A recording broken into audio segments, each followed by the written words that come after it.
Hello and good afternoon, everybody. Welcome back to Bill Gray Stadium at Champion Car Wash Field in beautiful Roseburg, Oregon, as we get ready for Game 2 of today's doubleheader between the Umpqua Riverhawks and the Big Bend Vikings.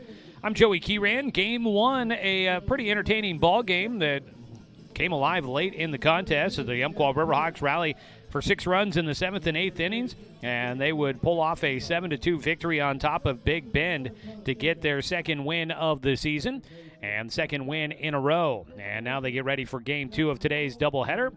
Taking a quick look at our starting lineups for Big Bend. It's going to be Kevin Garcia leading off, starting in center field, followed by Keeran, the third baseman. The DH is Riley Doig batting third, followed by Owen Maincourt, the catcher, as the first pitch is in high and inside for ball 1 against Kevin Garcia. Owen Maincourt batting fourth and playing a catcher. Ricardo Leon Guerrero II is at second base, batting fifth. Keegan Pacheco in left field will bat sixth. Hitting seventh, starting at first base, Ty Langer.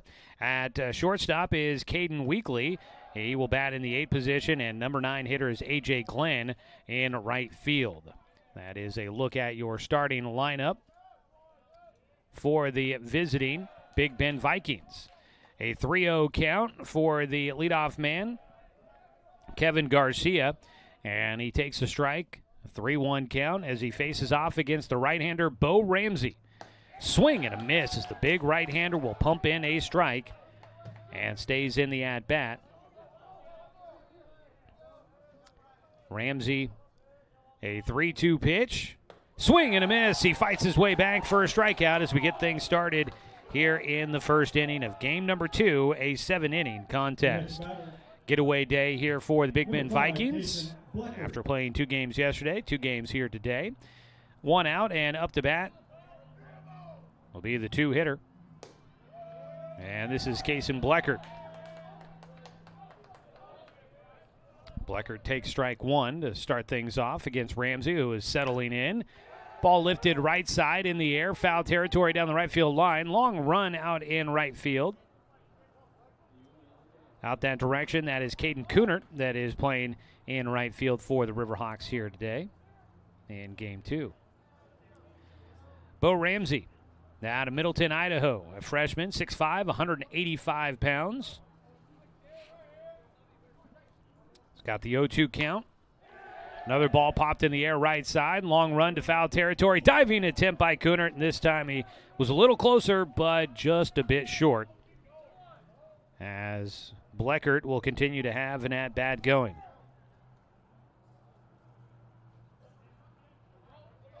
We'll take a look around the diamond here as we get the opportunity to do so. Scrambling to get ready for Game 2.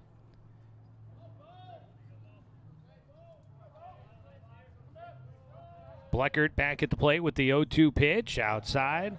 1 ball, 2 strikes.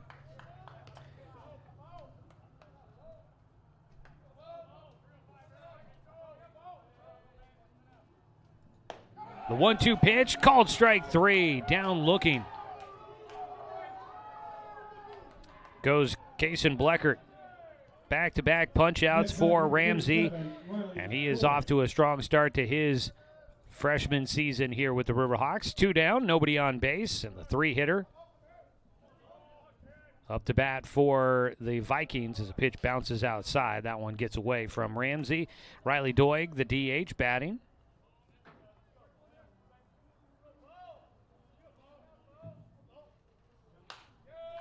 Swinging away for Doig, and he'll foul one off over the right side towards the hitting facility, the Newell family hitting facility down the right field side here at Champion Car Wash Field.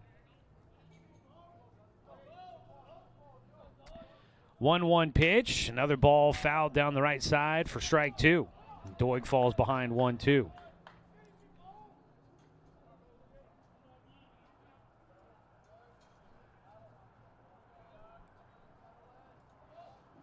Bo Ramsey trying to make a fast first inning here.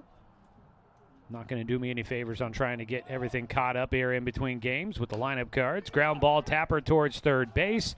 Charging in, tried to barehand it, and unable to make the play is Burchard at third base.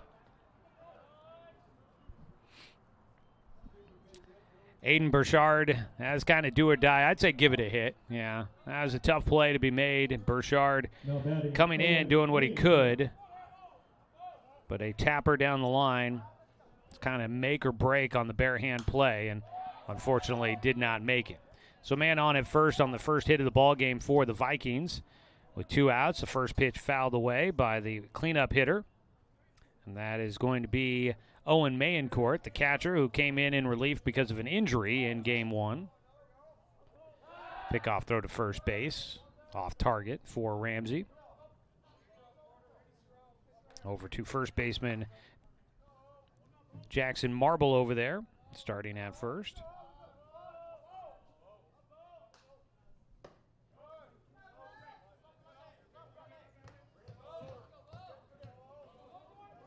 Ramsey, a 1-1 count.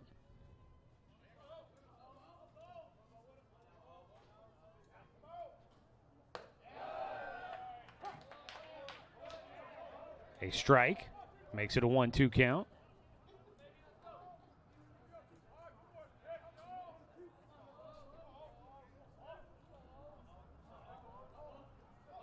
Runner going on the 1-2 pitch. Throw down to second base is going to go into center field. It is Porter Strother back behind the dish here in Game 2. A little too amped up to throw that ball down, and it goes over the head of the middle infielders. Covering the bag at second as into second base goes Doig with a stolen base. 2-2 count at the plate. Outside, and the count goes full. 2 down.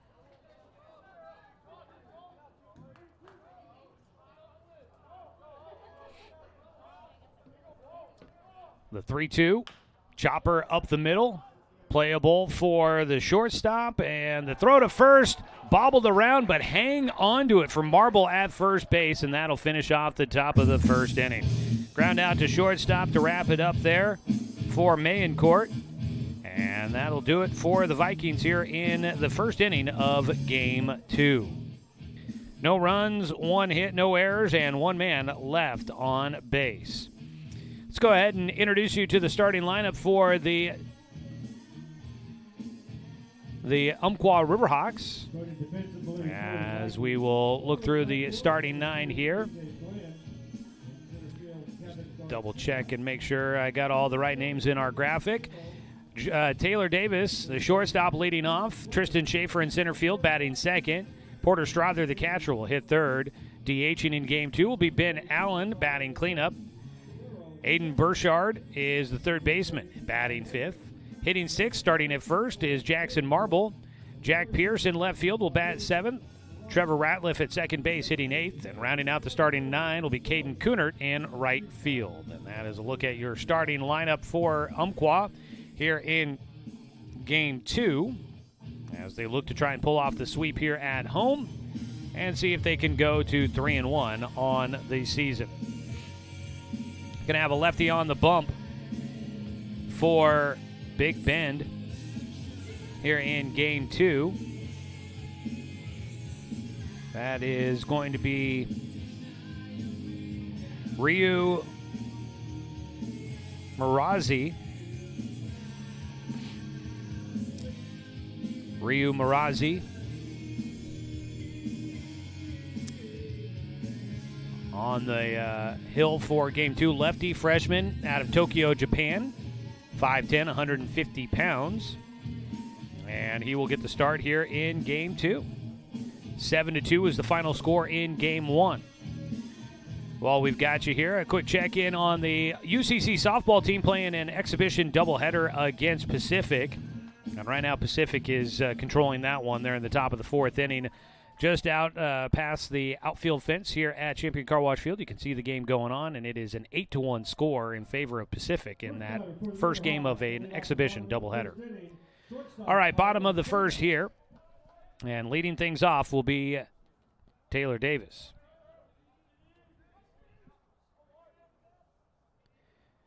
Davis sporting number 1 on the back of his jersey. Ended up with a couple of RBIs in Game 1.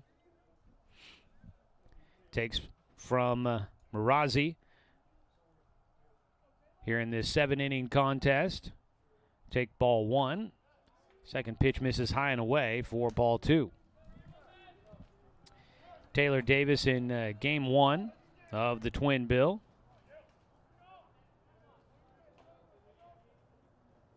Ended up going 2 for 5 with a couple of RBI, a couple of strikeouts.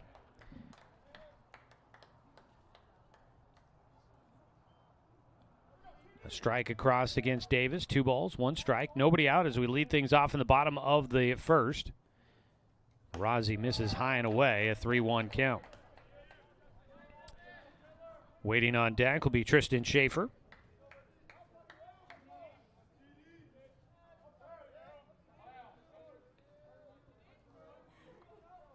And then the third hitter due up for the Riverhawks today is Porter Strother. Ball out towards left center. It gets down. It'll take off on the turf, heading for second base. In with a stand-up double. He's going to go for 3. The throw coming back into the infield to third base. Not in time. It's a leadoff triple for Taylor Davis to start things here in game 2. Davis wasting no time as he belts that one towards the alley, and left center has a triple. First extra base hit of the day for him. Had a couple of singles in game 1. He did not hesitate going around second. He quickly kept it going and was all the way into third base with the triple. That'll bring up Schaefer now with a man in scoring position, 90 feet from home and nobody out. He squares to bunt as expected, and a strike comes in as Marazi on the mound juggles his hat to try and keep it from getting away from him. Might have been a missed opportunity there for the Riverhawks. The pitcher more concerned about his hat falling off than he was about possibly playing some defense. The 0-1 pitch, and Schaefer does get it down, but it'll roll foul down the first base side for strike 2. Porter Strother waiting on deck.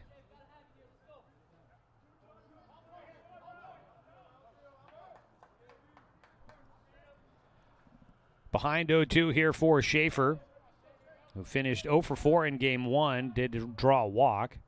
He takes high and away.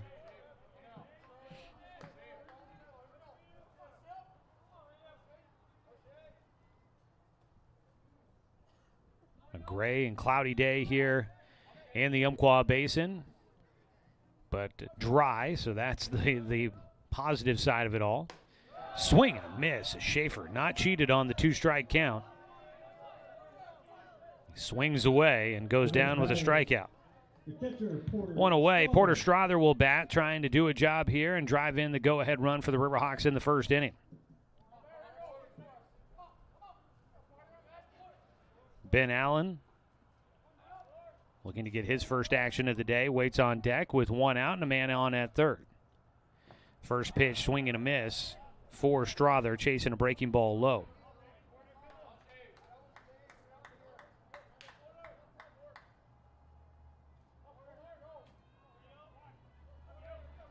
The 0-1 count.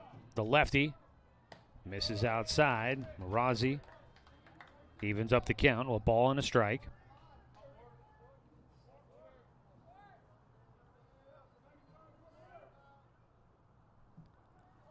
At third base is Taylor Davis after his leadoff triple. Swing and a miss. Marazi has started to bring some heat, finding the strike zone more consistently here in this first inning.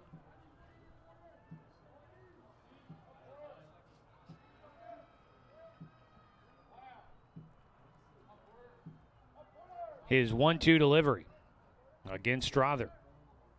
Takes high and away, 2-2. No batting gloves for Porter Strother here on this cold day, walking down through the grandstands to use the bathroom in between games, and noticing a lot of blankets, a lot of jackets, heavy jackets, and even a portable propane heater in the grandstands to keep folks warm. Pitch is belted into the air, pretty decently deep out to center field. Waiting for it to come down. Catch made. Throw in. And it will not get to home in time. A sacrifice fly for Porter Strother. He drives in Taylor Davis, and the Riverhawks will take a 1-0 lead here in the first inning. The leadoff triple, they make it work for them, and they put in the first run of the ballgame. 2 away. The next batter, designated hitter, Ben Allen. 1-0 our score. As Ben Allen will bat for the first time today, hitting in the cleanup spot as the DH. Takes high and away. Allen, the kickback out of the University of Portland, redshirting last year, didn't see any action.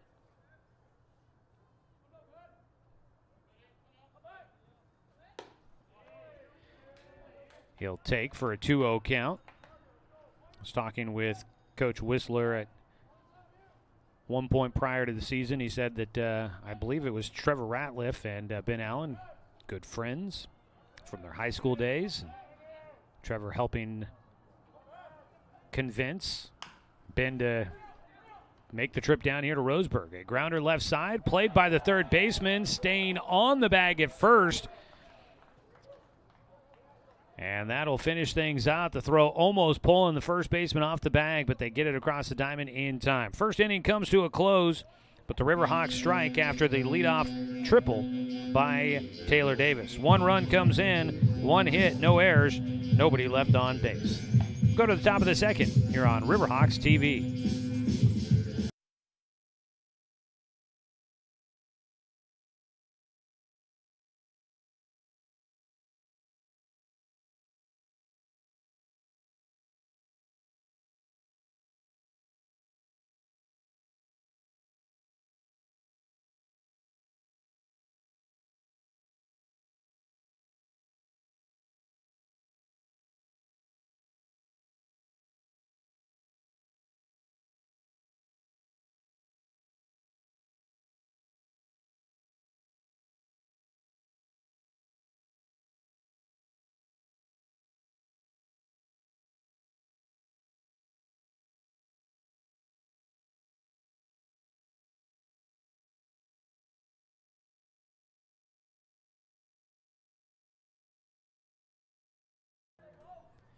Top of the second inning here from Champion Car Wash Field. The Riverhawks and the Vikings squaring off, final game of a 4-game series to open up the season. On the mound, Bo Ramsey issues a first pitch strike 1 as we get the second inning underway. Riverhawks leading 1-0, missing inside, a 1-1 count. Up to bat, swing and a miss for Ricardo Leon Guerrero the second. Fouls off the pitch.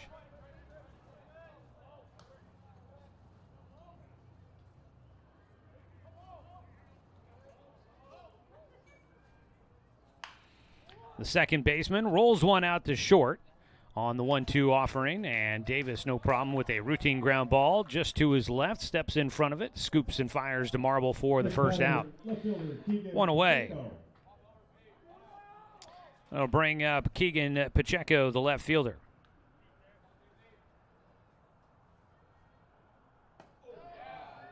Strike on the first one. Getting an audible gasp here in the booth. The 0-1 pitch, fastball just off the edge. Ramsey working quick out there, not wasting a lot of time in between pitches. Breaking ball pulled towards third, charging on the second hop, throw to first, scoop at the bag by Marble, and that will save on the throw across the diamond by Aiden Burchard. He had to make the throw on the run across his body, and one hops into the bag, and a nice snag by Marble for the putout. 2 down, nobody on base. Good defense behind Ramsey. That was a topic I brought up with him in my pregame or my preseason interview that I got to have with him.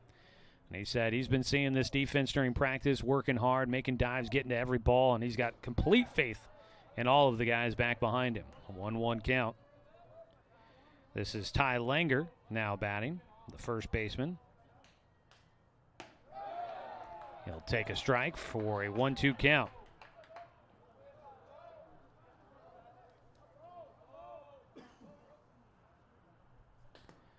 Ramsey misses low and inside, just above the shoe tops to the lefty. And it's a 2-2 count.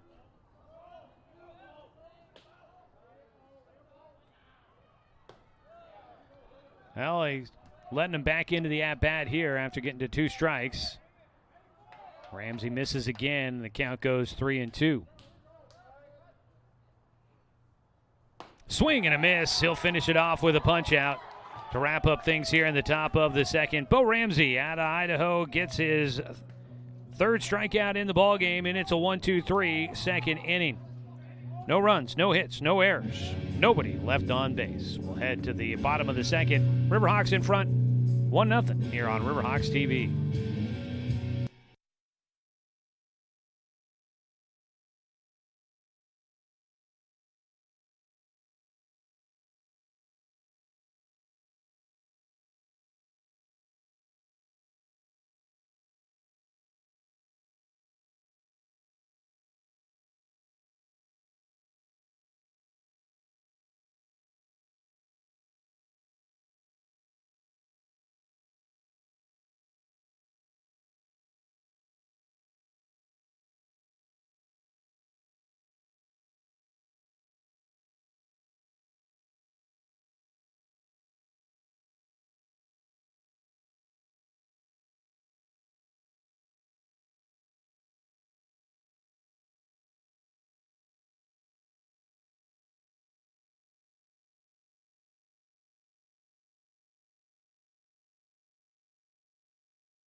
Rocking and rolling along here on a Sunday afternoon at the ballpark. It's Riverhawks baseball for you on Riverhawks TV. UCC out to a 1-0 lead as we start the bottom of the second inning. The first pitch to Aiden Burchard, the 3rd baseman, is in for a called strike 1. On the mound, Ryu Marasi. The left-hander continues to throw.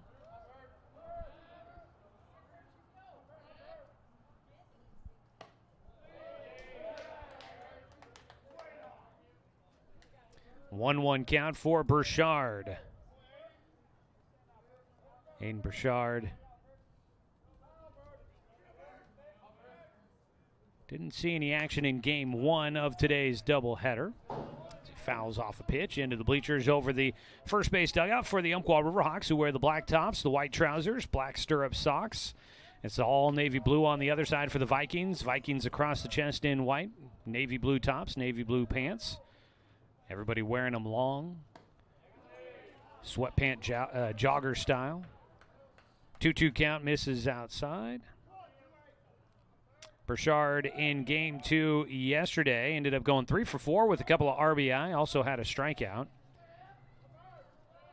He had a double in that game against the Vikings yesterday. He takes outside, has the count full as he leads things off here in the bottom of the second. A 1-0 lead for UCC. 3-2 pitch from Marasi. Takes outside for ball 4. That'll be the first walk for Ryu Marasi. Now batting first baseman Jackson. Leadoff man on base for a second consecutive inning for Umpqua. After a leadoff triple in the first inning resulted in the 1-0 lead. Taylor Davis scoring later on a sac fly by Porter Strother. Jackson Marble had a very important bunt in game 1 that ended up scoring a run. He'll bat here. He was a late game substitution in game 1. He bunts one down first base side. May still be an important bunt. Doesn't result in a run like it did in the first game, but he does lay down a sac bunt that puts a runner into scoring position for the Riverhawks. Fielded off the mound by Marassi, flipping underhand to first base. And there's one away with a man at second base in scoring position. Jack Pierce, the left fielder. Bats with one out, one on. The lefty takes it on the inside corner for a strike from the lefty Marassi. Back behind the plate, Owen Mayencourt, battery mate for Marassi. Langer at first. Guerrero at second. Is that pitch too far inside? 1-1 count.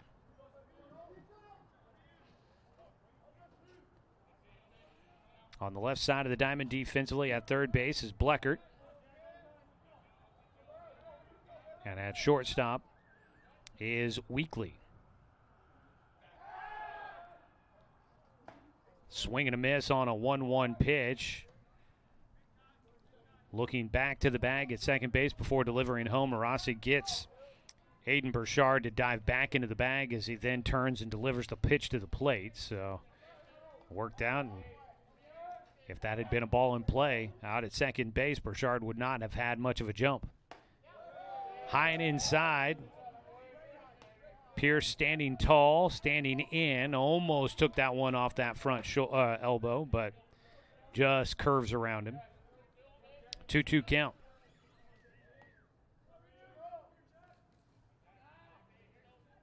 Marassi delivers. Swing and a miss for strike three.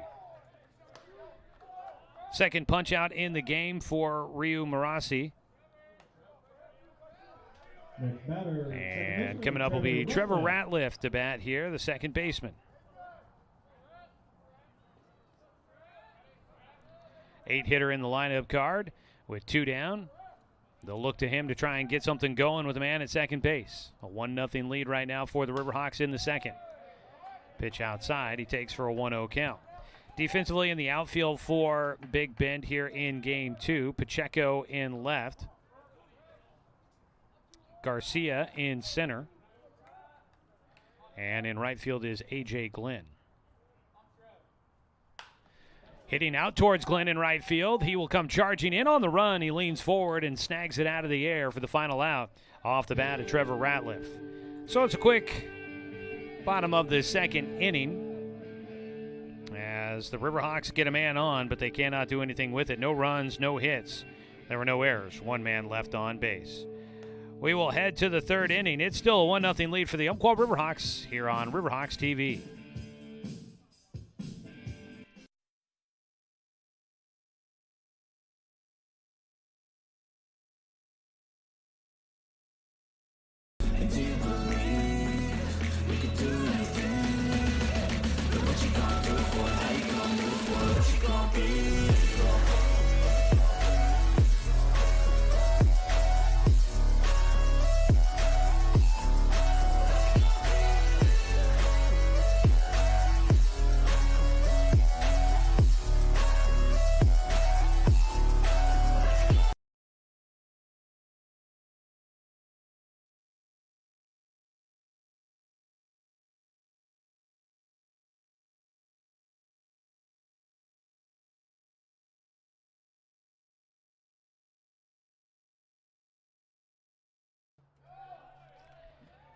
Shortstop, Caden Weekly leads things off with a swing and a miss as he faces off against Bo Ramsey into his third inning of work in his debut for the Riverhawks this season. He gets a strike on the outside corner and is quickly ahead 0-2.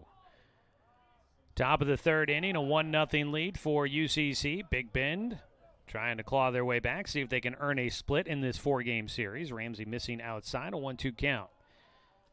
Breaking ball misses, can't get the hitter to chase. It's Weekly, Glenn, and then back to the top for Garcia here in the third inning. Another breaking ball outside corner, almost gets the hitter to chase, but he does not oblige. And the ball just missing the corner. The full count pitch Ramsey challenges, and the ball fouled off, staying alive for Caden Weekly.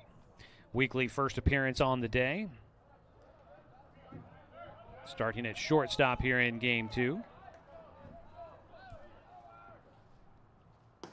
He'll take strike 3, watches it, got frozen, and he goes down for the strikeout. 4th in the game already for Bo Ramsey. Ramsey struck out 2 in the first, got 1 in the second, gets 1 here in the third.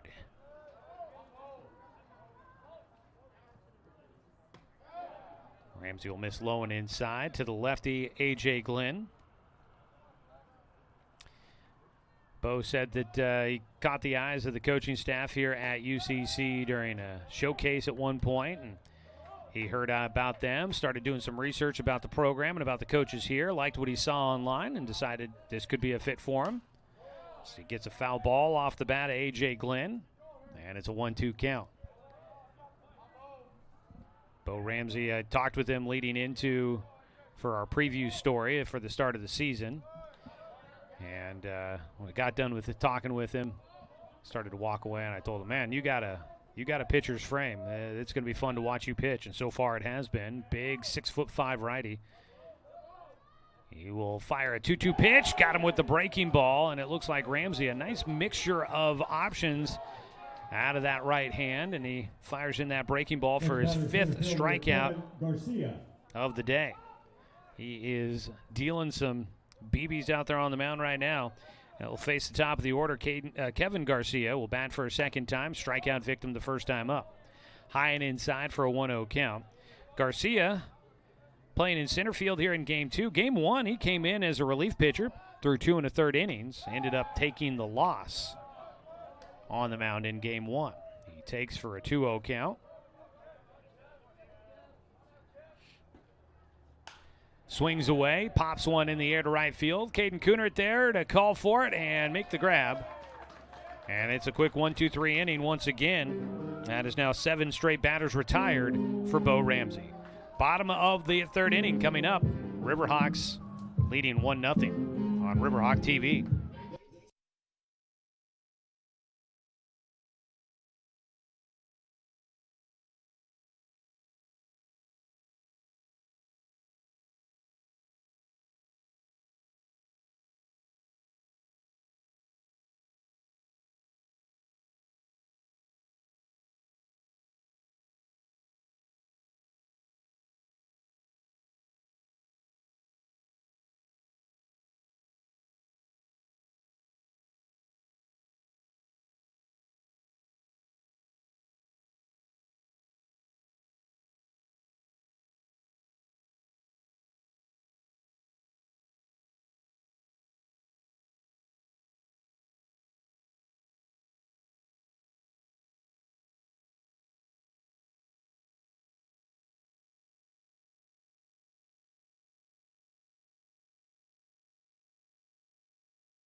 We go to the bottom of the 3rd inning, and the Big Bend Vikings will bring in the relief pitcher.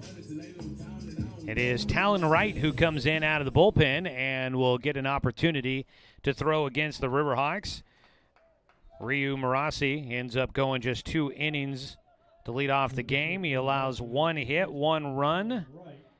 He had 1 walk and 2 strikeouts. He will not go the distance to be able to get a win. He doesn't leave with the lead, so there wouldn't be no chance of getting the win for him. He will hope that his team can rally back and avoid giving him a loss. On the mound, Talon Wright, another lefty to take over for Big Bend, and he misses outside on his first offering to Caden Coonert, who will lead things off. And 9-1-2 hitters coming up for the Riverhawks. Coonert takes outside, a 2-0 count. Out of Grants Pass, Oregon, playing at Hidden Valley High School, where he was a first-team All-State outfielder. He'll take low and outside, a 3-0 count. Coonert also selected as the MVP of the 4A All-Star Series back in 2025.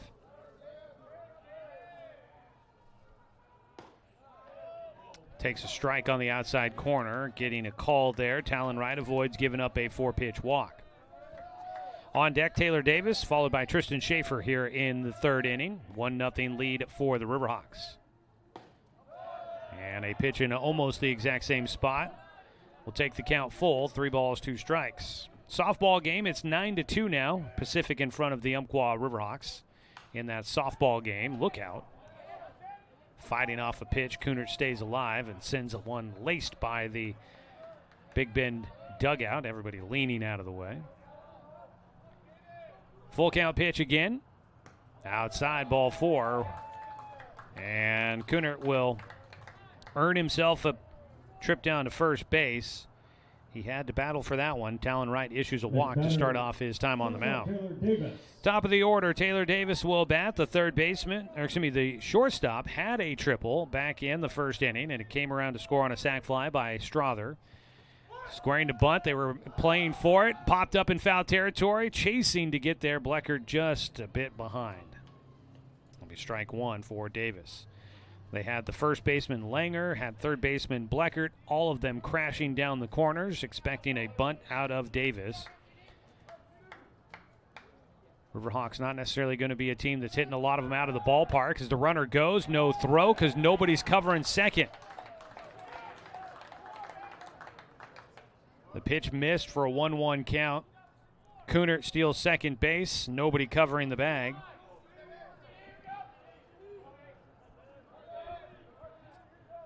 The Vikings showed their hands on how they were playing that defensively with the bunt, and it was just had the middle infielders covering the bags, and it left second wide open. As the pitch comes in, the pitcher goes down on the turf. It's in for a strike. And Wright seems to be okay. His plant foot hit his momentum with the back leg, kicked around. He did a bit of a 180, and as he was spinning around on his plant foot, he lost his balance, goes down to the turf on the mound out there. A 1-2 pitch in for Taylor Davis. Breaking ball, he was out in front of it, hits it off the nub of the bat on the mound, can't make the play. On safely is Davis. Will go down as an error, but not an easy ball to be played. Up to third base goes Kunert. Still nobody out. First error in the game for Big Bend. That ball was hit off the end of the bat, so it had a bunch of spin on it. Charging in on the mound, Wright was going to have to field and spin and turn to first. He knew he was going to have to make the play quickly, so kind of sped everything up. A lot of spin on the ball. It just didn't get fielded cleanly, and it's going to lead to a run for the Riverhawks, and everybody's safe.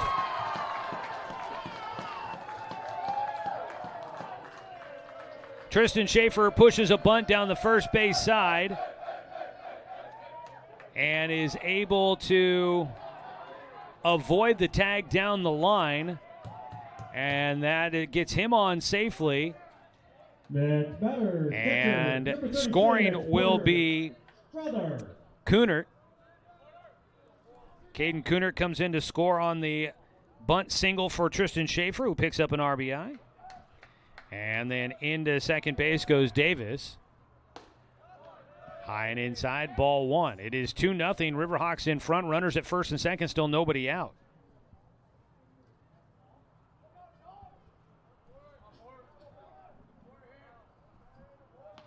Two hits now with that bunt single by Schaefer. Low and inside, 2-0 count. Riverhawks grabbing the lead early in this one, much earlier than game 1 that was scoreless through the first 4 innings. Porter Strother at the plate, a sac fly to drive in the first run of the game, back in the first inning. Takes low and inside. First time for him facing Talon Wright. Starting pitcher Ryu Marasi only lasts 2 innings and faced 8 of the 9 batters in the lineup for the Riverhawks. So Talon Wright comes in, and now he is facing his 4th batter here in the 3rd inning. Still has not recorded an out. 3-0 pitch, in for a strike. Riverhawks manufacture a run here in the 3rd, a walk to start off the game, then a little tapper back on the infield by Taylor Davis was misplayed, and then a bunt single by Schaefer. That ball belted to the parking lot, and hopefully avoiding somebody's car out that direction. Strother got around on that one, launched it into the parking lot. for strike 2. Porter swings after a pitch out of the zone. Back pick to first, not going to be in time. Strikeout for Wright, gets the first out here in the 3rd inning. Brings up Ben Allen. At first base is Tristan Schaefer. Taylor Davis at second. Good speed out there on the bases for UCC, and Ben Allen will try to see if he can bring somebody in. He takes the first pitch for strike 1. I was talking about Allen. Allen went to McNary High School up in the Salem-Keizer area. He was teammates with Trevor Ratliff, the starting second baseman, so that is why when Coach was talking about that, that relationship, helping bring Ben Allen down here after redshirting his freshman year at the University of Portland, looking for a place that he could get some reps, and this is where he ends up because of that relationship with Ratliff. He fouls off a pitch, 0-2. Ben Allen yesterday was 0 for 3, a walk, a strikeout. I was in game 2 of the doubleheader that was won by the Riverhawks 7-0. So the Riverhawks won 7-0 in game 2 yesterday. They took game 1 7-2. They're up 2-0 here in game 2 today, trying to get a 3-game winning streak as a ball rolled right side. The runners will all move up. Plays only at first base. Allen hustling down the line will not beat it out. But his opposite field ground ball moves Schaefer to second and Davis to third. With 2 down, 2 runners in scoring position. A base hit here from Aiden Burchard has a chance to do some significant damage. And a 2-out rally.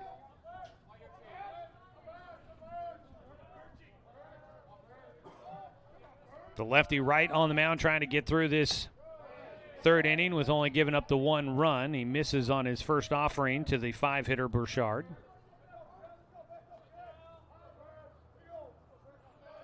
Burchard out of Oregon City High School takes low, where he was an all-conference catcher as a senior and utility, second-team all-conference utility player as a junior.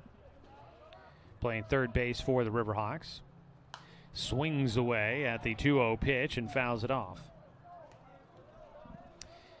He did end up getting a chance to play in the West Coast League this past summer. 1 game with the Springfield Drifters. Had 1 at-bat in which he struck out. Takes low and inside, a 3-1 count. Big shout out to my friend and colleague, Knight Uretsky, who broadcasted the season opener doubleheader yesterday. He is the voice of the Springfield Drifters. And you'll be able to tune in to hear his call of Drifters baseball this summer. First baseman Jackson Marble, as they play there at Hamlin Sports Complex. Appreciate Knight coming down and filling in for me yesterday as I was unavailable due to a previous commitment. Bases are now loaded as Burchard draws his 2nd walk of the day. With bases loaded, nowhere to put anybody, Jackson Marble at the plate takes a ball low and inside. Third base coach Josh Robbins. Curious if they might try to cook anything up here. Marble will foul one back. It's a 1-1 count. We saw a suicide squeeze play in game 1. The runners took off very early. Had runners at second and third. They took off very early. The bunt was laid down. And they did not get any outs out of it. Riverhawks were going to score 1. There was only 1 out at the time. They were going to score 1. The pitcher fielded, thought about throwing to first, then was given the heads up that the second runner was going to try to score as well. Tried to throw home to get the out there. Did not. And it was Aiden Metzger that laid down the bunt. And he ended up getting on safely at first. Not going to pull up anything creative here. It's a fly ball to left field for Jackson Marble. It is caught by Pacheco. And the bases will be left loaded for the Riverhawks. They'll add 1 to their total, but they had a chance for more. Could not get it. They will go to the 4th inning, leading this one 2-0. 1 run comes in on 1 hit, 1 error, and 3 runners left on base. 2-0. Riverhawks in front as we head to the top of the 4th inning in this 7-inning contest on Riverhawks TV.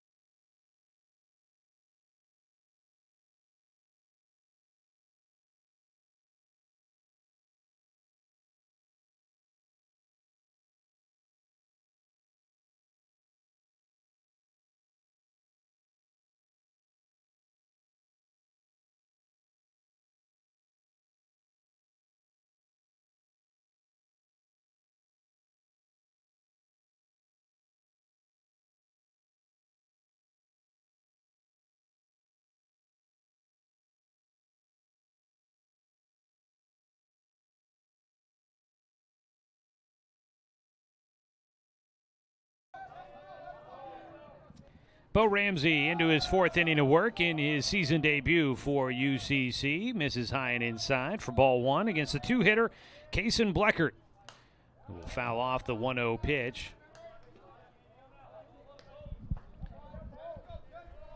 Riverhawks, after today's game, they're going to have a bit of a lengthy layoff. They're not back to action until the 27th. As a ground ball sharply hit up the middle, backhanded at second. Ratliff, throw to first. Stretching the first baseman, Jackson Marble, who just is able to keep his toes on the bag for the putout. Bleckert goes down with the ground out, 4-3. One down, it'll be Riley Doig to bat, the first baseman. Or excuse me, the DH. Had a single. I keep doing that. I keep looking at the single and thinking first base.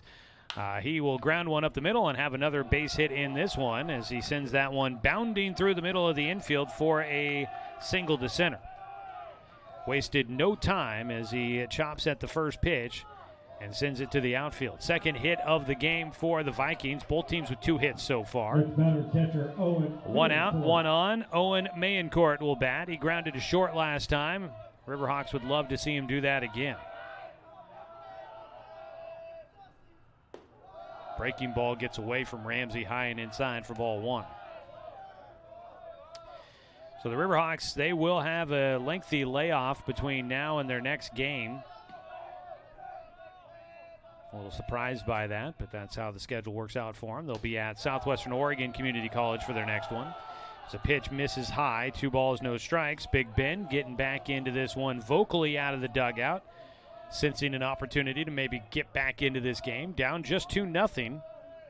They've got a man on with 1 out. Mayencourt grounds one left side at the hole. It goes off the glove for Davis at short. It ricochets into left field. Throw to third base, not in time. Up to second will go Mayencourt. So that'll go down as a single. Knocks off the glove. Not an error. It just helped kind of make life more difficult for the Riverhawks. So the ball gets away. It'll be another base hit, second here in the 4th inning, and runners are at second and third.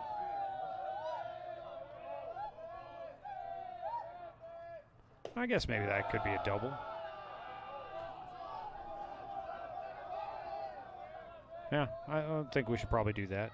2-bagger there for Mayencourt. 1-0 pitch to Ricardo Leon Guerrero II. Is fouled away over the right side. It's a 1-1 count.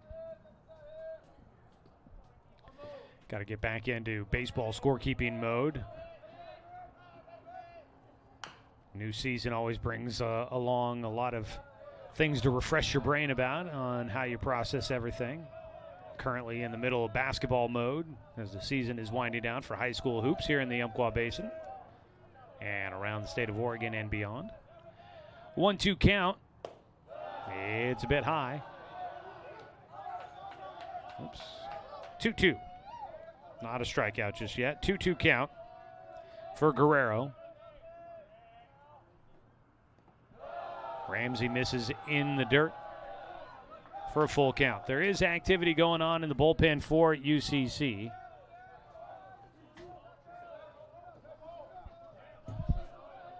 Ledbetter is up in the bullpen pitching. Tristan Ledbetter. So line drive out towards center field on the run. Getting to it. Catch made. Tag. And the throw will hold the runner at second. But coming in to score is Riley Doig. Mayencourt stays at second. Sac fly for Guerrero. 2 down and on the board, cutting the deficit in half. Big Ben back into the ball game as they get their first run against Bo Ramsey. So Tristan Ledbetter, the sophomore out of Douglas High School, just about 30 minutes south of our position here in Roseburg. He is getting loose in the bullpen with the possibility of coming in here soon. Ball fouled away into the grandstands for Keegan Pacheco, the left fielder. Pacheco grounded out to third his first time up. Pitch bounces in and out of the glove for Strother behind the plate, but he keeps it corralled in front of him. Out at second base, Mayencourt returns to the bag.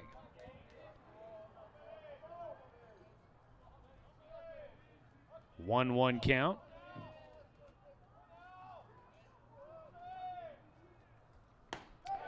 Ramsey will miss outside. Second time through the lineup, obviously.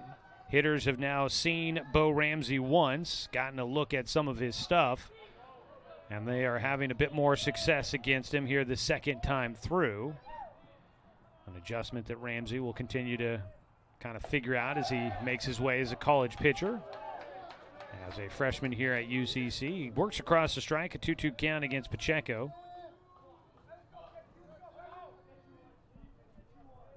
2 balls, 2 strikes with 2 down. Breaking ball, fouled off.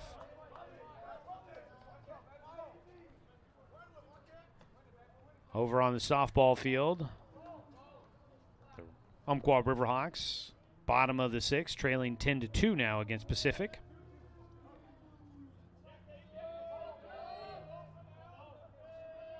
Two-two delivery from Ramsey. Ground ball towards the hole at short. It'll get by a diving attempt by Davis. Up and throwing. The throw to the plate gets all the way through, but Strother can't field it cleanly. And we've got a tie ball game. The throw to the plate on target took 1 hop, but it is in and out of the glove for Porter Strother behind the plate. He could not hang on to it.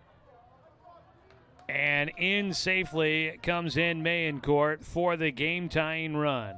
And that's going to prompt a visit out to the mound for UCC. We're going to get a call to the pen here. Bo Ramsey looked good through the first couple of innings. He will give away the baseball to Tristan Ledbetter. Not a bad first outing for Ramsey, but just getting a little bit touched up here. Coach Austin Anderson, former Riverhawk, out there to make the pitching change. We'll get you all caught up with the details as we are now tied at 2 apiece here in the top of the 4th. We'll be back in a moment after the pitching change on Riverhawks TV.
A man on at first with 2 away as the Umpqua Riverhawks will go to the bullpen and bring in Tristan Ledbetter, the right-hander sophomore.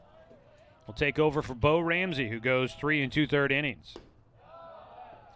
Ledbetter will face the left-handed hitting first baseman Ty Langer, who is 0 for 1 with a strikeout. He takes low for a 1-0 count. Inside for Ledbetter, he falls behind 2-0 in his first appearance of the season. Tristan Ledbetter last year as a freshman made 9 appearances, had 2 wins, 1 loss, 2 saves, pitched 28 1/3 innings. Gets a fly ball popped out of play for strike 1 against Langer. On the season last year, 3.18 ERA for Ledbetter. He had 18 walks, 13 strikeouts. All of his appearances were relief appearances. Didn't start any games. 2-1, in for a strike on the inner half at the knees to the lefty.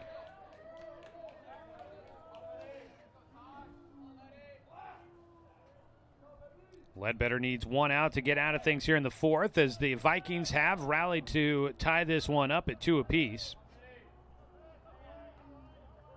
Runner takes off from first. Throw down to second base. Offline for Strother.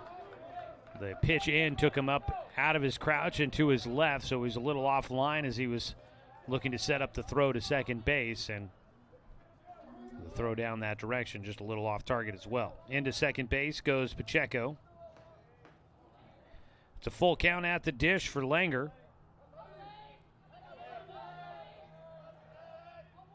Ledbetter misses high and away for ball 4.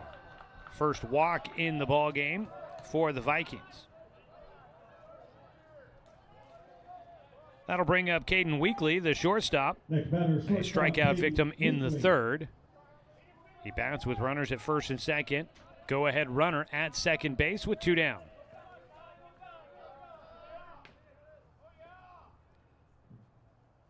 First pitch up underneath the letters, inside for a 1-0 count. Bo Ramsey, 3 2/3 innings. Gave up 4 hits, no walks, 5 strikeouts. Pretty strong start, but things kind of come apart for him here in this 4th inning. He gives up 2 runs, and so he will exit with a no decision, barring the runner at second coming in to score. Ball fouled back, 1-1 count.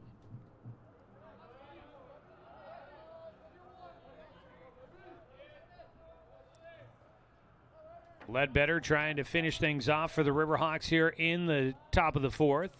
His 1-1 pitch, breaking ball, couldn't get him to chase. That was a pretty nice pitch. Sliced across just underneath the strike zone.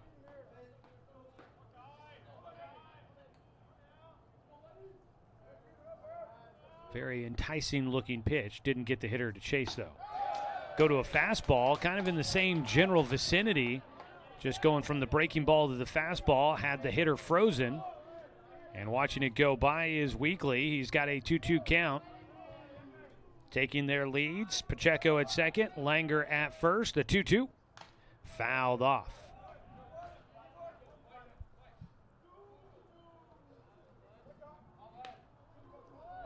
Stays a 2-2 count.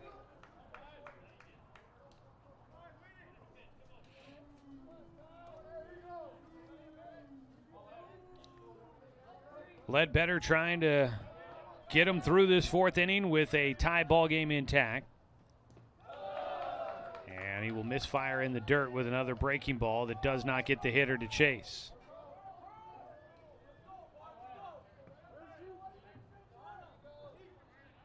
A walk would load him up. Ledbetter walked the first man he faced. Kicks and fires. Strike 3, got him. Weekly tosses away the bat, thinking he had earned his trip down to first, but he gets the hook. Weekly goes down looking, strikes out for a second time in the ball game. Ledbetter gets a punch out to finish things off here in the 4th inning, and that'll keep us tied. 2 runs come in on 3 hits. There were no errors for the Riverhawks, and 2 runners left on base. We head to the bottom of the 4th on Riverhawks TV.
Bottom of the fourth inning, a tie ball game 2-2 here between the Umpqua Riverhawks and the Big Bend Vikings. Getaway day, final game of the series.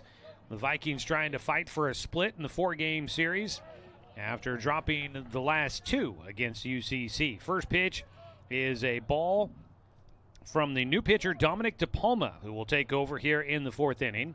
Gets a swing and a miss out of Jack Pierce to even up the count. Talon Wright goes 1 inning, allowed 1 run on 1 hit, 2 walks, and 1 strikeout in his relief appearance. He gives way to DePalma. Not necessarily the hardest of throwers. His soft breaking ball misses outside.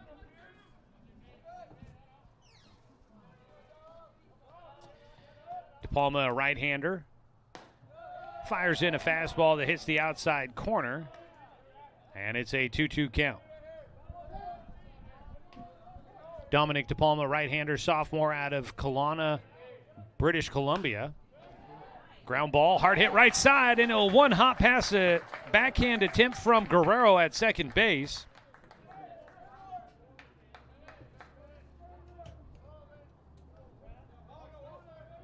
And Guerrero unable to handle it. They're going to call it a hit. I would agree. Sharp hit ball there.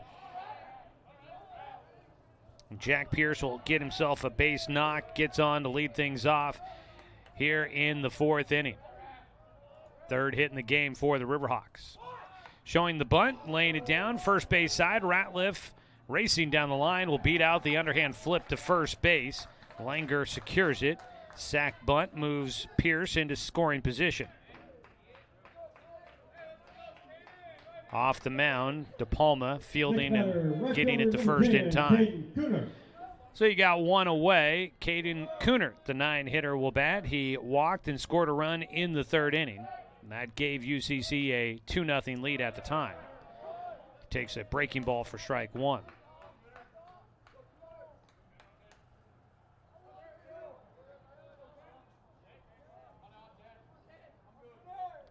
DePalma, the 0-1 pitch. Catches the inside corner at the knees.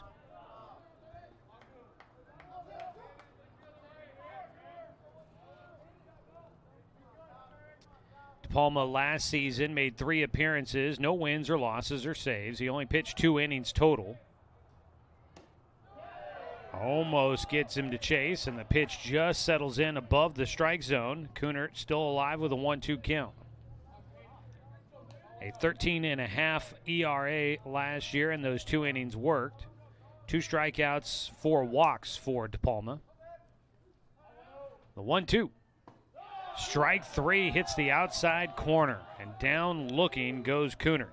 Doesn't protect the plate with the 2 strikes.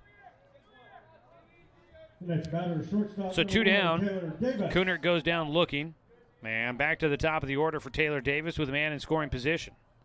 The Umpqua women over at the softball field, they have cut the deficit. They are down by 5, 10-5 the score in that one as they're in the bottom of the 7th.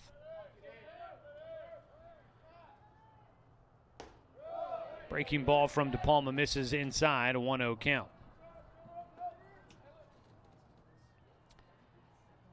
DePalma also over the summer played with the Kelowna Falcons. I could be pronouncing all of that wrong, but he had a 0-1 record, a win-loss record of 0-1, 25.07 ERA in 3 games. Pitched a total of 4 2/3 innings.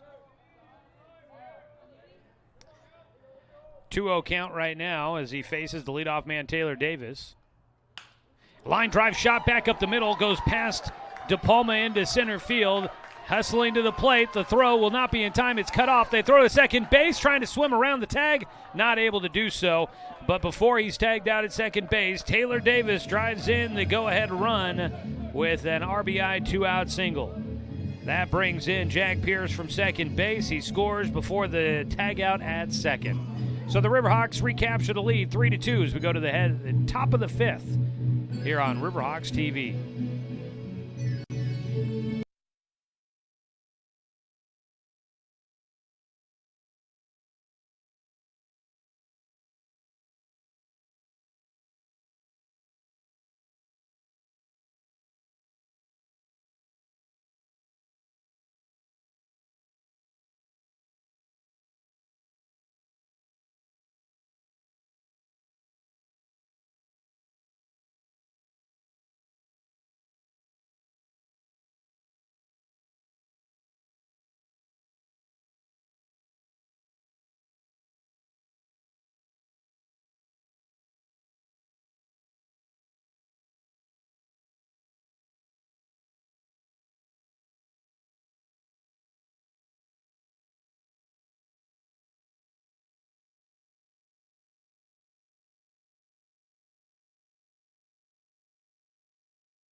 inning, number 2, A.J. Glenn. 3-2, the Riverhawks regaining the lead in the bottom of the fourth. We head to the top of the fifth in this 7-inning ball game, scheduled 7-inning ball game. A.J. Glenn will lead things off against Tristan Ledbetter, who remains in the game after relieving Bo Ramsey in the fourth inning. First pitch in for a strike against Glenn. The 0-1 bounces and goes to the backstop. A.J. Glenn, a strikeout victim in the third inning against Bo Ramsey.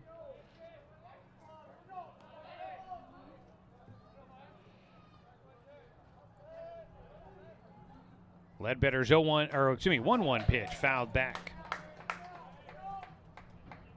So Bo Ramsey, the final book on him, 3 2/3, gave up 2 runs on 4 hits, no walks, and 5 strikeouts. Started out good, pitched 3 innings of shutout work, but gave up 3 hits in the 4th inning. Got tagged for a couple of runs and gave up the lead. Exited the game with it tied. 2-2 count here for Ledbetter.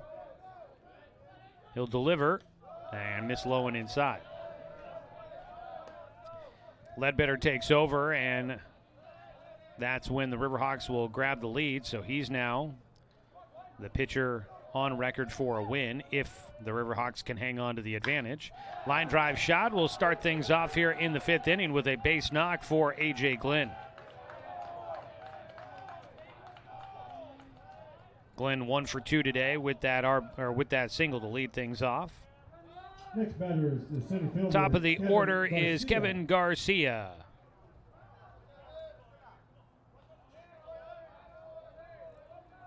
Garcia is the 4th batter that Ledbetter will have faced.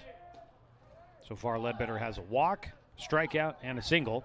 Pickoff throw goes to first. Got knocked down, but then rolls away from Jackson Marble. But at first base, A.J. Glenn put in all of his effort to try and get back to the bag. That by the time he realized the ball was trickling away, didn't have much time to get up to try to advance.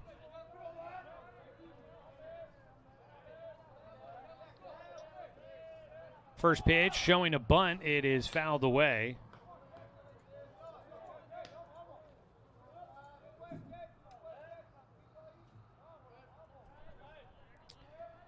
Garcia is 0 for 2 in the game, a strikeout and a fly ball out to right field. Showing another bunt. It goes back to the mound, picked up by Ledbetter. He'll fire it over to first base. Sack bunt results in the out, but they do move a man into scoring position. That's the game-tying run now at second base with the heart of the order coming up. Kaysen Bleckert, 0 for 2 in the game, but he bats here with an RBI opportunity. 5 hits now in the ball game for Big Bend.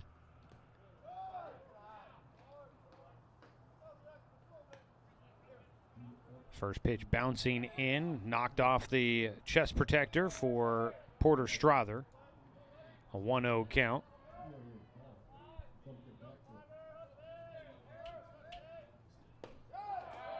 In for a strike.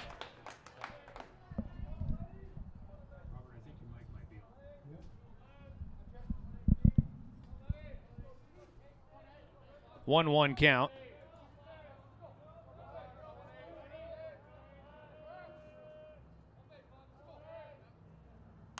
Ground ball chopper towards third, it just across the foul line. That'll be strike 2.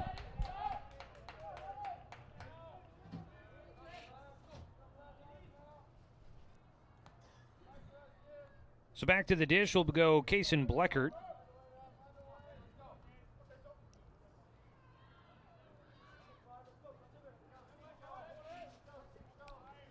Out of West Jordan, Utah. Sophomore. We'll have to wait as a pickoff throw to second base. Bleckert last year hit .225 for the Vikings. Not a bad season in 46 games. Looks like they've gone final over at the softball complex. Nice rally by UCC as a ground ball hit towards third, picked up, throw across for one, throw back across to third, and the throw will get away, but backing up the play. A great job by Tristan Ledbetter to be in position to help out his team as he backs up the throw that gets away at third base, holding the runner there. A.J. Glenn gets to third. Bleckert out at first on a ground ball out to third. Burchard does a nice job of coming up with it and making a strong throw across the diamond.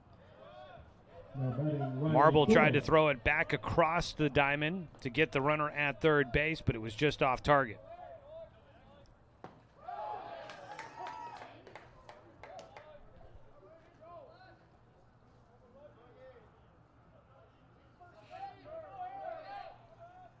Oh, 1 count now to Riley Doig with a man at third, and a big swing and a miss on a breaking ball that had him fooled.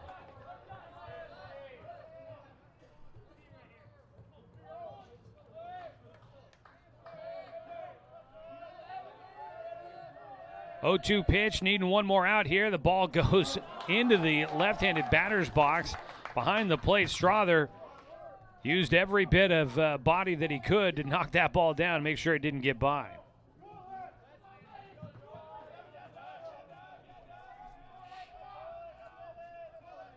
A 1-2 count.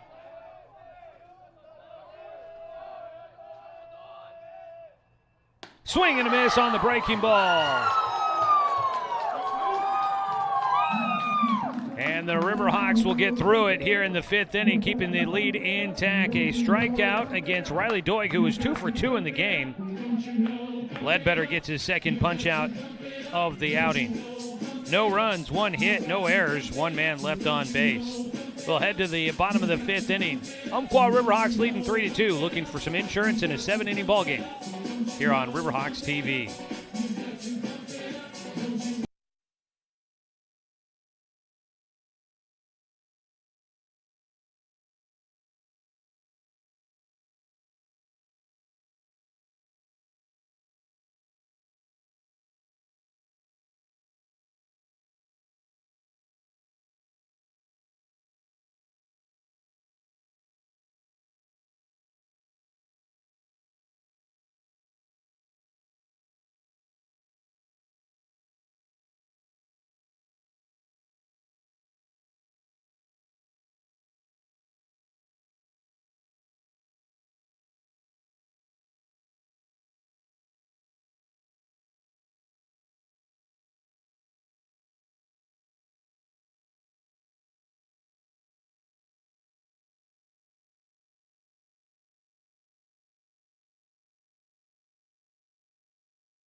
Head to the bottom of the 5th inning with the Riverhawks leading by 1. They will face a new arm on the mound once again. 4th pitcher used by the Vikings here in Game 2. It's Cooper Roberts that'll take over, and he will misfire in the dirt for ball 1 as he takes on Tristan Schaefer. Bottom of the 5th, 3-2 our score. Schaefer 1 for 2 in the game with an RBI single in his last at-bat. He takes high and inside, a 2-0 count. Cooper Roberts on the mound, the right-handed freshman out of Las Vegas, Nevada. Desert Oasis High School, 5'11", 185 pounds. Looks like he's a bit of a strong thrower, and he rifles in a strike on a fastball. Hit the inside corner at about the knees. Swinging away for Schaefer on the 2-1 pitch. Fouls it up and over the backstop. Out of play.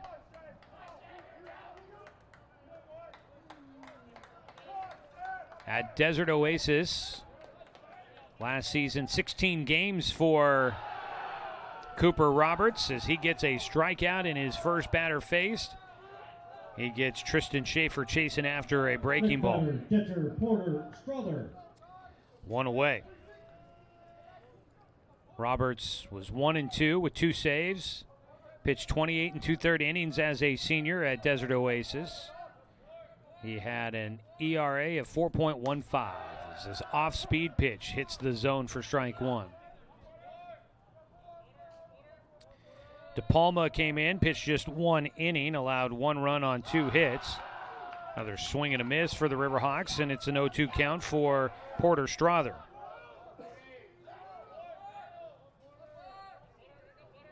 Just a 1-run ball game. Riverhawks would love to add some insurance here, but struggling to figure out Roberts early on. Check swing fouled back. Stays an 0-2 count here for Porter Strother.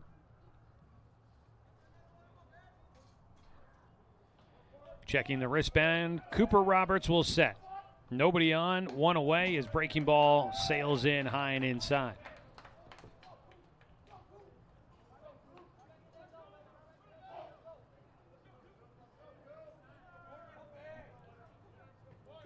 One ball, 2 strikes. On the day, Porter Strother is 0 for 1, had a sac fly, drove in a run in the first inning. Check swing, he lets the breaking ball go by, and it's called strike 3. Back-to-back punch-outs for Roberts as he faces the middle of the order here. These are the big boppers, supposedly, for the Riverhawks, and he's handled them so far. Schaefer and Strother strikeout victims. Now Ben Allen, who's 0 for 2 with a pair of groundouts, takes a breaking ball low on the outer half. 1 ball, no strikes.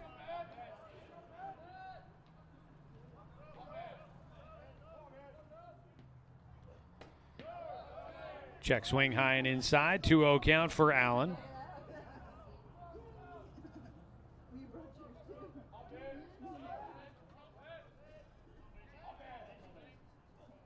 Again, it's a pitch out of the zone. 3 balls, no strikes.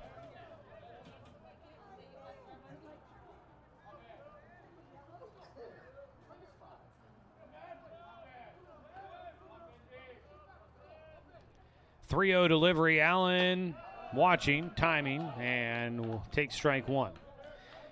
A pitch right at the top of the zone. 3-1. Swing and miss. That power fastball from Cooper Roberts. Riverhawks so far haven't been able to time it up. They went from a softer throwing Dominic DePalma to now a hard throwing Cooper Roberts. But Roberts will miss outside on the 3-2 pitch, and he issues a walk. So it's been either feast or famine. A couple of strikeouts, now issuing a walk. That's the 4th walk in the ball game by the Vikings pitchers. And it'll bring up Aiden Burchard, who has walked twice. Going to get a pinch runner at first base for Ben Allen. Coming in is Shiloh Wilson. Running at first base, number 5, Shiloh Wilson. So Wilson will take over at first. They put some extra speed on the bases. With 2 down, looking to try and add to a 3-2 advantage.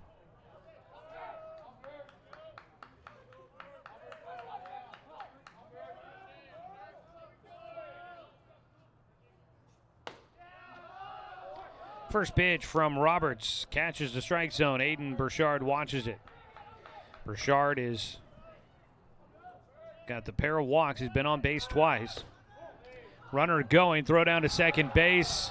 What a throw. Behind the plate, Mayencourt gets it to second base in time, and that'll get Shiloh Wilson to finish off the frame. Final out made out at second base. At the plate, Aiden Burchard left standing there. He'll resume and restart in the 6th. For the 5th inning, the Riverhawks send just 3 batters to the plate, and that's all they can do. We go to the top of the 6th. 1-run ball game, 3-2. Riverhawks in front of the Big Bend Vikings here on Riverhawks TV.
Top of the 6th inning, a 3-2 score in favor of the Riverhawks.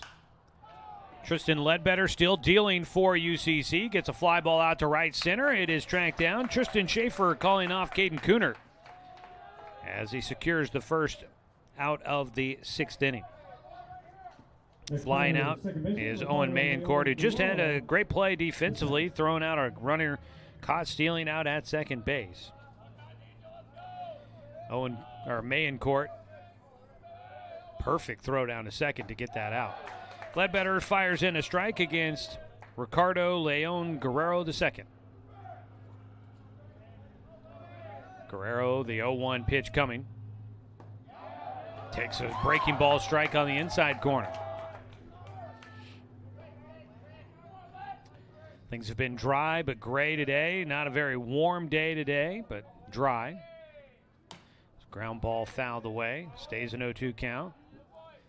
Helpful for the Riverhawks here on the baseball diamond. Even more imperative for the softball team out on their natural surface field. Glad that they're getting a couple of games in on their home field that they've put a ton of work into revitalizing over there. 0-2 pitch outside. Softball team had to play they've played a ton of games on the road, haven't really had a home schedule because they have been getting that field up and going and dealing with weather issues and other construction issues. So ball fought off, stays a 1-2 count. So great to see that they're getting an opportunity to play on what will be their home field here in Roseburg. 1-2 count for Ledbetter. He delivers outside. The hitter almost goes after it, but does not. Almost thought for a moment that they were going to try to get an appeal down to first to see if he went around. They decide not to do that.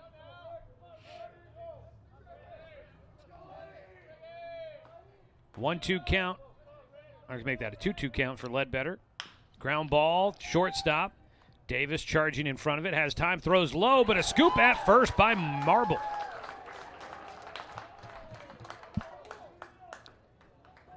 Jackson over there out of Kaysville, Utah, comes up with another big scoop at the bag. Picks it off the turf for the second out.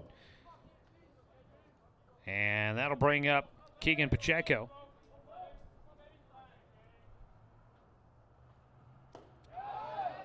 Oh, breaking ball misses to start out.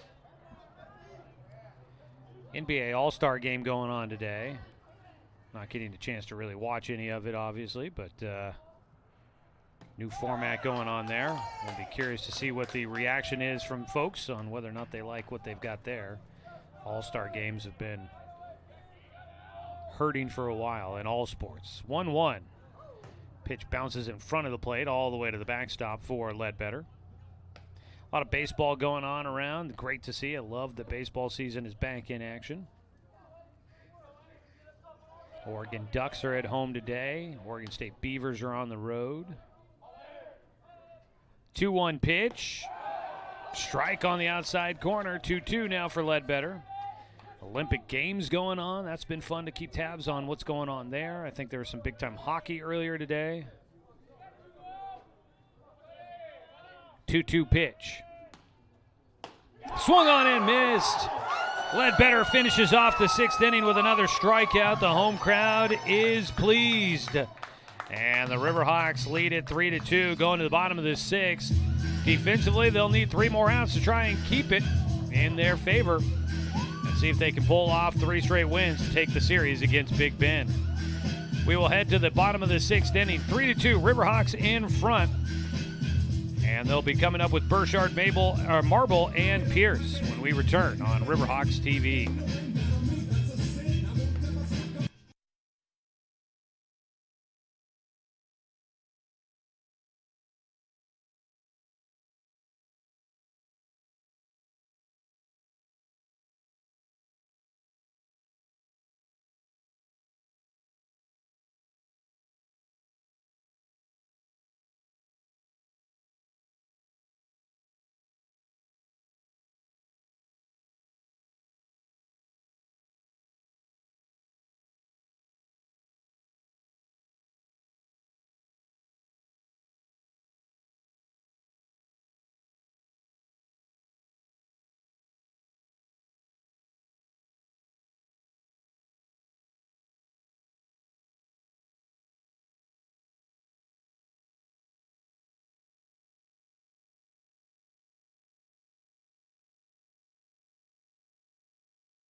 Heading to the bottom of the 6th inning, Riverhawks looking to add some insurance. Leading off, Aiden Burchard, a bit of a check swing.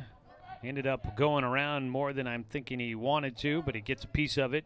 Fouls it off for strike one. Facing Cooper Roberts, who remains in the game. The hard-throwing right-hander gets Burchard to foul one off over the right side and out of the stadium.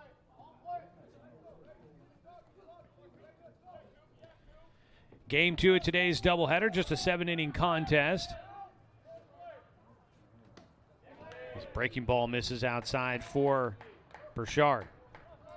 Riverhawks trying to finish out 3 straight wins to start out this season, going 3 for 4 against the Big Bend Vikings. Strike down the middle. Roberts freezing the hitter for the punch-out. Burchard goes down looking. Roberts has come in. That's his 3rd strikeout in just 4 batters.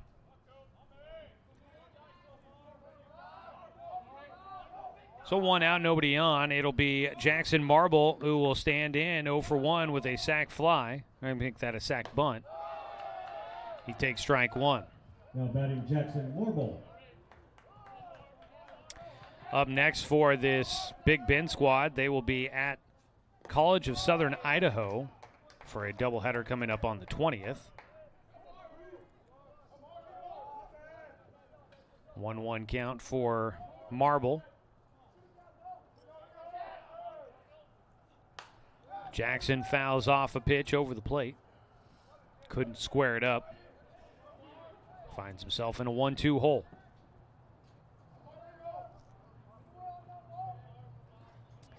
So it'll be coming up this Friday. They'll be back out on the road for Big Bend. As a breaking ball out in front of it. Got enough of it to stay alive, did Jackson Marble. For the Umpqua Riverhawks, their next game not scheduled to be until February 27th. 2 weeks from this last Friday. That's a lengthy layoff this early in the season. The 1-2 outside. 2 balls, 2 strikes. That'll be at Southwestern Oregon out in Coos Bay, North Bend area. They will not be back here at home until March. Ground ball, slow roller, left side, charging in, third baseman. Bleckert, throw across the diamond, and he will get it.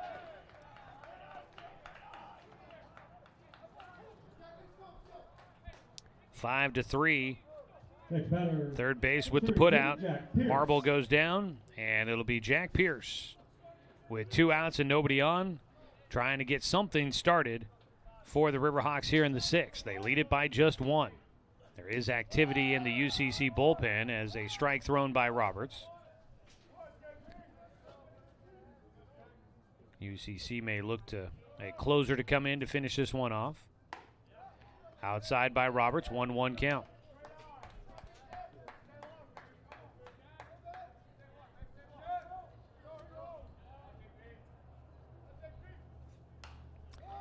Fouled away by the lefty Jack Pierce.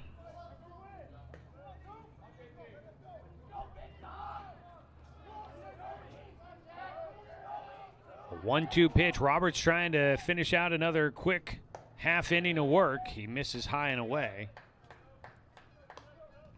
Count evens up, 2 balls, 2 strikes. High and away. You can hear him from up here. Cooper Roberts trying to fire in as much as he can behind those pitches. You can hear him letting out a bit of a grunt as he releases the baseball, trying to get some extra, a little extra velo behind those fastballs. The 3-2. Inside. Roberts thought it was going to be strike 3. He asked for clarification. Was it inside? That's the confirmation he gets as he issues the walk. Jack Pierce letting one go by that was so very close to the strike zone. A walk, second walk issued by Roberts. Second time on base for Pierce here today. He had a single and scored a run in the 4th inning. He was a leadoff man to get on base to do that, though. It's going to take quite the 2-out rally for the Riverhawks to score here. This ball put into play out towards right center. This could be... it's tracked down. It off the bat looked like it had a chance to be some trouble. Trevor Ratliff hangs it too long, And running it down, Garcia in center field makes the catch for the third out of the sixth. So no runs, no hits, no errors, and one man left on for the Riverhawks here in the sixth inning. We will head to the seventh. 3 outs needed. New man on the mound. We'll tell you more about it when we come back for the final frame of this doubleheader on Riverhawks TV.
We come back for the seventh inning. It's a tight one, 3-2 our score, and the Riverhawks will go to the bullpen as they will bring in Joey Garbodin to try and close this one out. It is a save situation. He needs 3 outs to secure a win. Tristan Ledbetter goes 2 1/3 innings.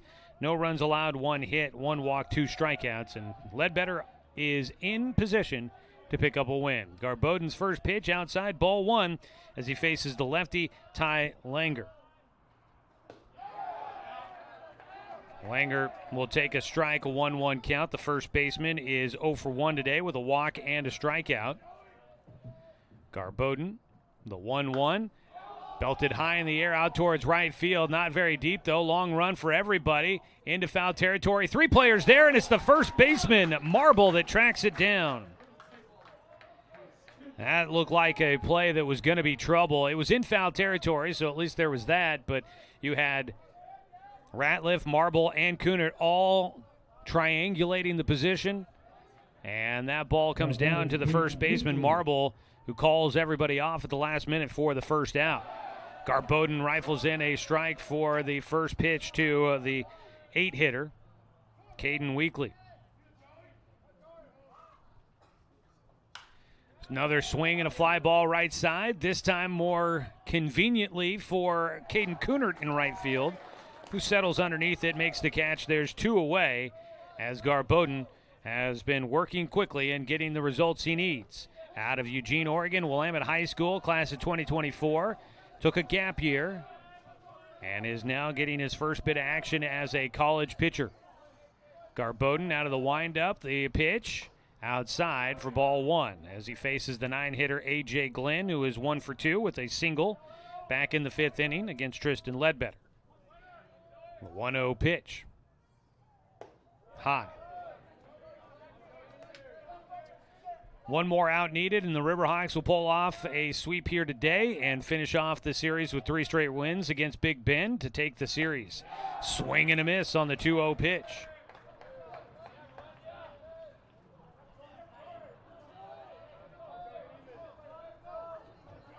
Two balls, 1 strike.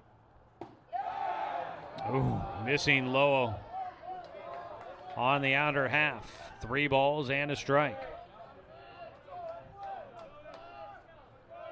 Garbodin working quickly, the 3-1 high and away, and he will walk. The 9-hitter puts the game-tying run on base with 2 outs here in the 7th.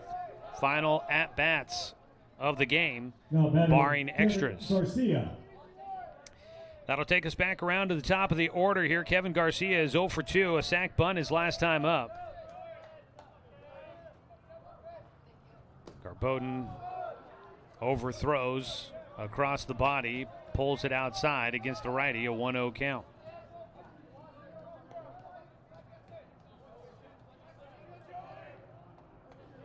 On the mound, Garbodin, 6 foot, 195. Delivers a fastball on the outside corner at the knees for a strike. A.J. Glenn represents the game-tying run at first base. 2 down. The 1-1 from Garbodin. Breaking ball hits the front edge of the plate. It's a 2-1 count.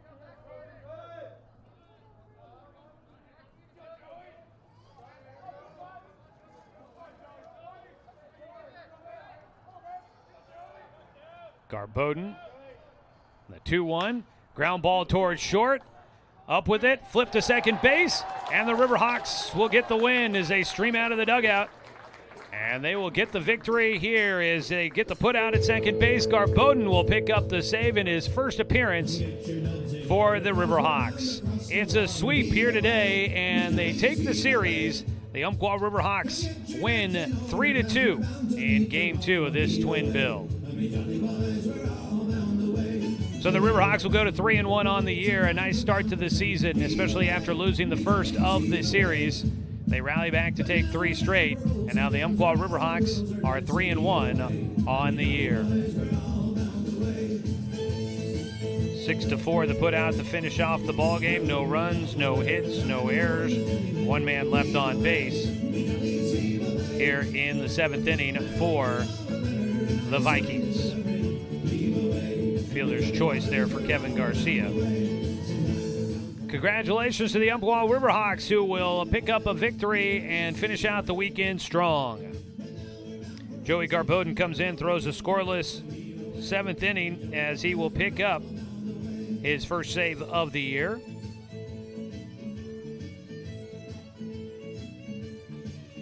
So let's look at the numbers together here, folks. Final score was 3-2. That much we know. Taking a look at the Big Bend Vikings, they finish with 5 hits in this one. The Vikings commit 1 error, and they end up leaving 5 men on base.